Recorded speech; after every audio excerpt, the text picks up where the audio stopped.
Pemirsa, Primagama menggelar kejuaraan Olimpiade Matematika dan IPA tingkat SD se-Bali tahun 2019. Babak semifinal diikuti oleh 102 peserta dan lomba berlangsung di kampus Alfa Prima Denpasar. Diharapkan kompetisi itu memunculkan calon ilmuwan yang membanggakan di tingkat nasional maupun internasional. Lomba Olimpiade Sains Matematika dan IPA Primagama mencari juara sektor Bali untuk mewakili ke tingkat nasional.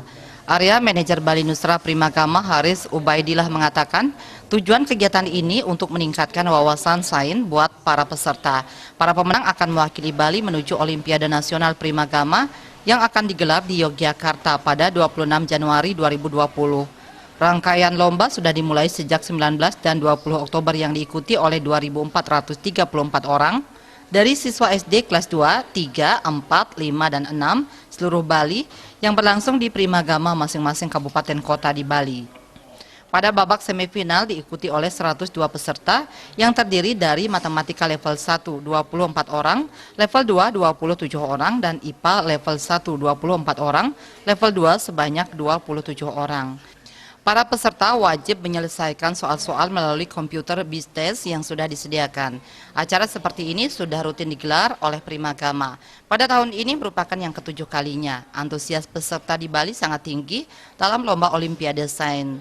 Diharapkan dengan digelarnya kompetisi ini akan muncul bibit-bibit saintis atau calon ilmuwan, calon generasi muda yang membanggakan baik nasional maupun internasional.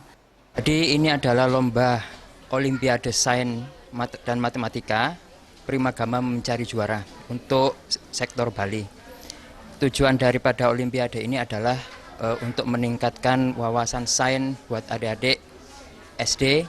Harapannya dengan ada kompetisi seperti ini akan muncul bibit-bibit saintis, ya, calon-calon ilmuwan, calon-calon yang generasi yang akan membanggakan bukan hanya tingkat nasional tapi juga tingkat internasional.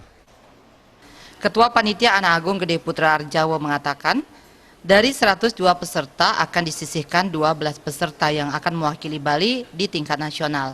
Seluruh program tes di Primagama sudah menggunakan program online untuk mendukung program pemerintah. Kalau pelaksanaannya semuanya udah online. Kita semua mengikuti arahan pemerintah, jadi kita mendukung program pemerintah bahwa ke depan semua tes baik dari tingkat daerah, nasional ataupun yang lainnya, semuanya akan dilaksanakan secara online. Kita Primagama juga sudah melakukan itu. Ketua Forum Manajer Primagama Bali Niwayan Heni Desianti mengatakan, ke depan Primagama akan terus menggelar kegiatan serupa sehingga ke depan semakin banyak bisa mencetak SDM dalam bidang sains dan matematika yang lebih unggul, sehingga nantinya SDM masyarakat di Indonesia bisa lebih berkualitas. Kedepannya Olimpiade ini akan terus Primagama adakan supaya dapat menciptakan atau mencetak sumber daya manusia dalam bidang sains dan matematika yang lebih unggul lagi gitu. Kedepannya semoga peserta untuk Olimpiade ini dari 2.500 bisa bertambah terus, bisa sampai 4.000 bahkan bisa sampai 5.000. Ratna Bali.